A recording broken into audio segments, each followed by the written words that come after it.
اندر سے قدموں کے چاپ کی آواز سنائی دی۔ اس نے آ کے دروازہ کھولا، جب دروازہ کھولا تو انہوں نے سلام کیا، اس نے جواب دیا۔ جب جواب سن لیا تو الٹے قدم بھاگتے ہوئے واپس آئے اور اپنے سسر کو کہتے ہیں حضرت مجھے غلط جگہ بھیج دیا ہے، آپ نے جو ایڈریس دیا ہے، کیونکہ آپ نے کہا تھا وہ نہ دیکھ سکتی ہے، نہ وہ سن سکتی ہے، نہ وہ بول سکتی ہے، ارے نہ وہ حرکت کر سکتی ہے۔ میں نے تو دروازے پہ دستک دی، اس نے دستک کو سنا، وہ چل کے آئی، ہاتھوں سے اس نے کنڈی کھولی، میرے سلام کا جواب بھی دیا۔ اس پر حضرت ابو صالح کو وہ جواب دیتے ہیں کہ جس خاتون نے ساری زندگی کسی نامحرم کی آواز کو اپنے کانوں میں ڈالا ہو اور کوئی ایسی بات نہ سنی ہو جو شریعت کے خلاف ہو، میرے نزدیک وہ بحری ہے، اور کوئی ایسی چیز نہ دیکھی ہو جو اللہ اور اللہ کے رسول کے احکامات کے خلاف ہو، فرمایا میرے نزدیک وہ اندھی ہے، ایسی راہ پہ چلی نہ ہو جو شریعت محمدیہ کے خلاف ہو، میرے نزدیک وہ قدموں سے اپاہج ہے۔ اس لیے میں چاہتا تھا کہ اس بیٹی کی شادی اس کے ساتھ ہو جو صالح ہو، جو سیب کھا کے آ گیا اور معاف کروانے آ گیا۔ میں نے سوچ لیا کہ یہ کوئی عام نہیں ہے جس کے اندر آگ لگ گئی ہے کہ کسی کا حق نہ کھا دیا ہو۔ میرے بزرگوں، دوستوں، نوجوانوں، ہم تو کلو کے کلے، ایکڑوں کے ایکڑ، گداموں کے گدام مال غصب کر گئے، یتیموں کا مال ہڑپ کر گئے، بیواؤں کا مال ہڑپ کر گئے، مالوں کا مال ہڑپ کر گئے، ہمسایوں کی زمین جو ہے اس پہ قبضہ کر لیا۔ ہمارا تو طریقہ بدل گیا اور ہم ڈکار تک نہیں مارتے، وہ ایک سیب کھا لے تو انہیں آگ لگ جاتی۔ اس کی وجہ کیا تھی؟ اس کی وجہ تھے تو وہ بھی انسان، لیکن انہیں نیک صحبتیں میسر آ گئی تھی، انہوں نے پاک کھانے کی عادت بنا لی تھی۔ وہ کھانے سے پہلے سوچتے تھے کیا حلال ہے یا نہیں ہے، کیا حلال ہے یا نہیں ہے، میرے لیے جائز ہے یا نہیں ہے۔ حضرت بشر الحافی، کون بشر الحافی؟ وہ بشر الحافی جس کی صحبت میں آ کر احمد بن حنبل بیٹھتے ہیں۔ کسی نے کہا حضرت لوگ آپ سے فتویٰ لینے آتے ہیں، شریعت آپ سے سیکھنے آتے ہیں، آپ اس اللہ والے درویش کی صحبت میں جا کے بیٹھتے ہو۔ فرمایا سنو، بے شک شریعت کا علم میں جانتا ہوں زیادہ، لیکن سن لو شریعت والے کو بشر الحافی مجھ سے زیادہ جانتا، مجھ سے زیادہ جانتا ہے۔ وہ بشر الحافی، اس کی بہن حضرت حسن بصری رضی اللہ تعالیٰ عنہ کے پاس آئی۔ حضرت بشر الحافی رضی اللہ تعالیٰ عنہ کی سسٹر حضرت حسن بصری رضی اللہ تعالیٰ عنہ کے پاس آئی اور فتویٰ پوچھنے لگی، کہنے لگی رات کے وقت بادشاہ کے پیادے گلی سے گزرتے ہیں، ان کے ہاتھوں میں مشعل ہوتی ہے، اور اس مشعل کی روشنی سے ایسا ہوتا ہے کہ میں سوت کاٹتی ہوں، تو رات کے اندھیرے میں چھت پہ ہوتی ہوں، تو بادشاہ کا جو لوگ گزرتے ہیں، پیادے گزرتے ہیں، ان کے ہاتھوں میں مشعلیں ہوتی ہیں، تو اس روشنی میں سوت زیادہ کاٹ لیتی ہوں، تو کیا وہ میرے لیے جائز سود ہے یا نہیں ہے؟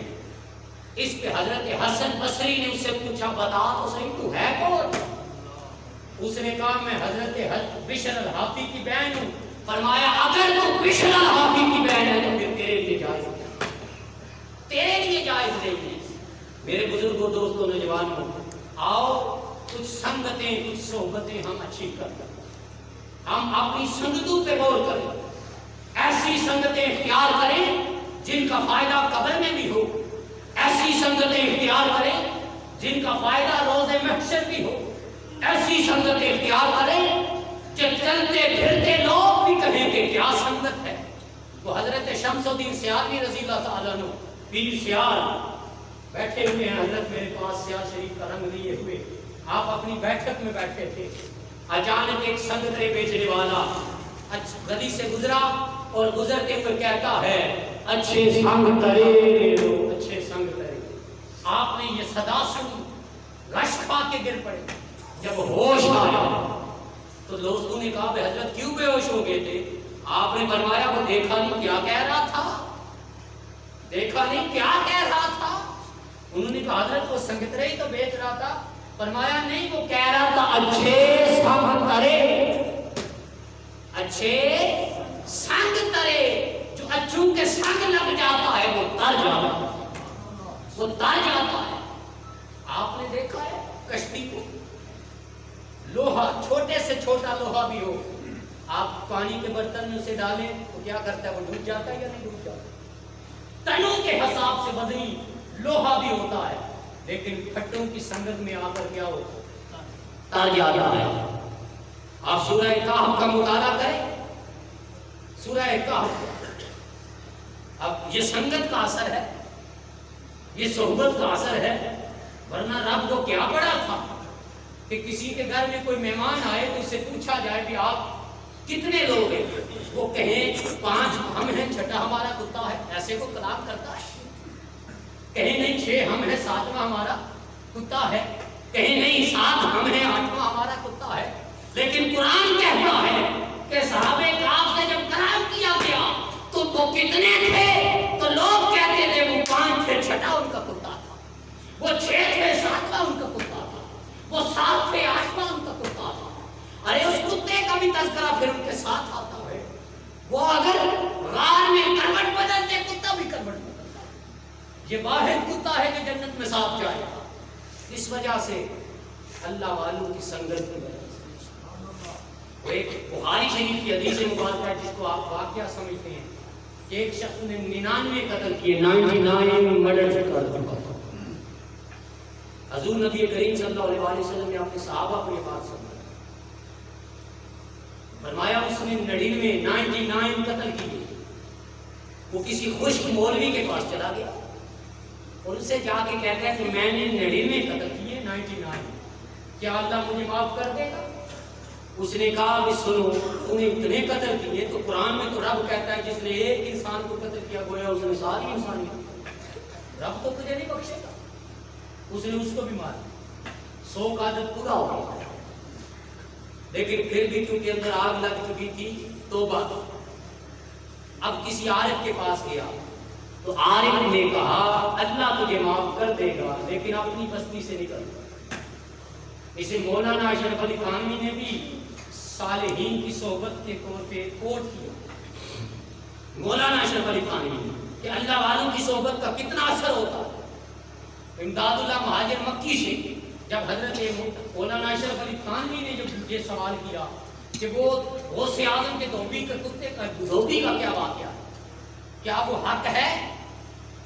اس کے ساتھ ہی جب یہ واقعہ بیان کیا تو ساتھ ہی یہ حدیث مبارکہ رپورٹ کر کہ وہ دھوبی کیا کہتا ہے کہ غوث اعظم کے دھوبی والا امداد اللہ مہاجر مکی سے پوچھا، کیونکہ وہ ان کے پیر تھے، حضرت مولانا اشرف علی تھانوی کے پیر تھے امداد اللہ مہاجر.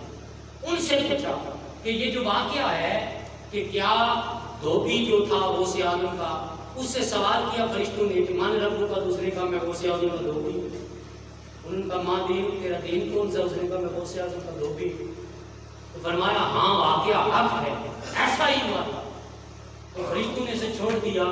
ان کا اصل راز اس میں یہ تھا کہ وہ دھوبی زبانی حال سے یہ کہنا چاہتا تھا کہ جس اللہ کے بارے میں تم سوال کر رہے ہو میں غوث اعظم کا دھوبی ہوں. ان کی صحبت میں رہتا تھا. جس اللہ کو غوث اعظم مانتا تھا میں جو دین غوث اعظم کا تھا وہی میرا دین. ما کنت تقول فی هذا الرجل، میں غوث اعظم کا دھوبی ہوں. بتائی اس عظیم شخصیت کے بارے میں کیا کہتا تھا، کیا نظریہ تھا. فرمایا میرا نظریہ وہی تھا جو غوث اعظم کا تھا، غوث اعظم کا تھا. تو میرے بزرگوں، دوستوں، نوجوانوں، آؤ اپنی صحبتوں کو بدلے.